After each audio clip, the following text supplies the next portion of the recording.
Now we're going to talk about the most advanced op-amp problems that we can really tackle in this class. I got to tell you, we've really just scratched the surface of op-amps. There's a lot more to be seen, but you've learned a lot in just one lesson, so we're going to cut it off here. But we're going to talk about how to cascade op-amp branches or op-amp building blocks together to perform a desired task. That word cascade simply means take the output of one device and send it into the input of the next device. Let's look at the first example. We see here V out equals negative 500 Vn. Well, as soon as I see the negative sign here, that tells me it's going to be an inverting amplifier at some point. Some part of the cascading stages will have to be an inverting amplifier. And when I see the 500, though, I'm like, I think I could do that with just one circuit, with one stage. I don't think that I would need multiple stages to achieve a 500, but it's the second sentence. The amplifier should draw zero current from the source. As soon as I see zero current from the source, that gives me a concern about the inverting amplifier, because let me just quickly sketch the inverting amplifier for you here. Remember that we have the positive terminals attached to ground. We have the negative terminal goes through a feedback resistor to the output. Here's RF, that's the inverting amplifier input, and then here is RN. Well, although it's true that no current is going to flow, like right here, there's no current. The problem is that current can flow through the input resistance. So current can flow through here, and then it can flow through here, and then it flows to the output. I cannot guarantee you that there's no current flowing into that stage. So that makes this is not going to be a good choice. Now, it turns out that the non-inverting amplifier is fine. The non-inverting amplifier is going to draw zero current, as does the voltage follower. And in fact, that's what we're going to do. The voltage follower is the secret to this problem. So we're going to go ahead and draw a voltage follower stage here. And the output of the voltage follower is going to go here. And this is the negative input, the positive input.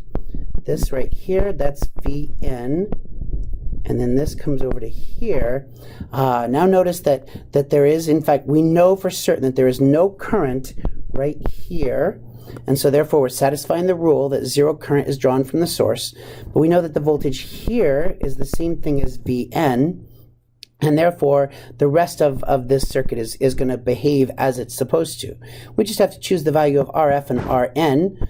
I know that RF divided by RN is going to need to give me the required gain, which is going to be 500. And so I can just choose one of them. I'll go ahead and choose RN to be, say, 200 ohms. And I get that RF is equal to 200 times 500, which is 100 kiloohms. Just barely sneaking in under the wire of the don't go higher than 100 kiloohms rule. If I were doing this as a professional engineer, I might redesign this circuit so that the 200 ohms was a little bit lower, and that would make the R sub F be a little bit lower as well. But we met the requirement. It is going to yield negative 500 volts, or negative 500 times Vn. It will draw zero current from the source. All the resistors are greater than 100 and less than 100, less than or equal to 100K. Okay, now we see we need an op-amp circuit that will yield V out equals 50,000 times Vn. Okay, 50,000.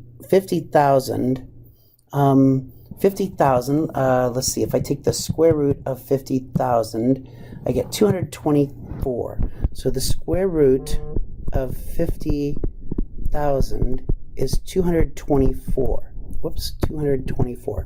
So let's try to find two stages, each of which is going to be 224 gain. So we're going to do two stages of a non-inverting amplifier. So I have the plus to the minus. Here's Vn. The output here, that's going to go to another non-inverting amplifier. And we got some business here. This is going to be here. I've got a feedback resistor that comes up to here, like this. And there's V out. So we essentially have two identical stages. And I'm just going to go ahead and use the same variable, because I know if these two stages are identical, then these values are going to be identical as well. So I know that 1 plus RF divided by R1 has to be equal to 224. And therefore, RF divided by R1 has to be 223. And I can choose, let's go ahead and choose R1 to be, say, 200 ohms. And therefore, RF is going to be 200 times 223. 200 times 223 is 44.6 kiloohms. RF equals 44.6 kiloohms. And I'm not going to sort of write those values on the circuit diagram, but you understand where they go. So we had two stages. You might say, hey, did you have to make those two stages identical? And I would say, no, you don't have to make them identical. But it's nice if they are. For one thing, it means that I only have to do one set of design. I can just duplicate the RFs and the R1s. Maybe there's some benefit to doing something other than just making them identical. There are probably some cases where you could reduce noise or something like that, but I think that in general we're looking at a pretty good case here where they're identical. And then we have now 50 V1 plus 75 V2 plus 150 V3. That clearly suggests a summing amplifier. That's the only thing we have that can take more than one input. But I've got a problem here, and that is that those numbers are positive, and the summing amplifier requires them to be negative. Let's see what would happen if I say, let's factor a negative 10 out of this. This would be negative 10 times negative 5 V1 minus 7.5 V2 minus 15 times V3. Okay, so if I had a summing amplifier that could perform this task, which I'm confident that we could then have an inverting amplifier that would multiply by negative 10 and everybody would be happy. So let's try that. I'm going to go ahead and draw the summing amplifier first. Technically, no, I think otherwise I'd have to have 3 inverting amplifiers. So I'm going to go ahead and draw the summing amplifier first. Remember that the summing amplifier is really basically just an inverting amplifier, but it has these 3 branches or 2 or 4 branches coming in so that we can combine these voltages together.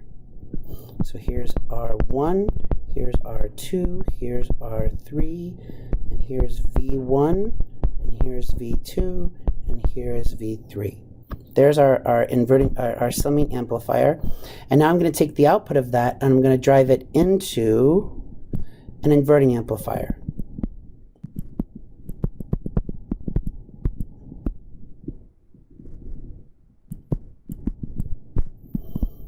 Kind of just taking the tools that we've got and we're combining those tools together. Let me clarify. This will be RFB and this will be RN and this will be RFA, just so that I don't get those two feedback resistors confused.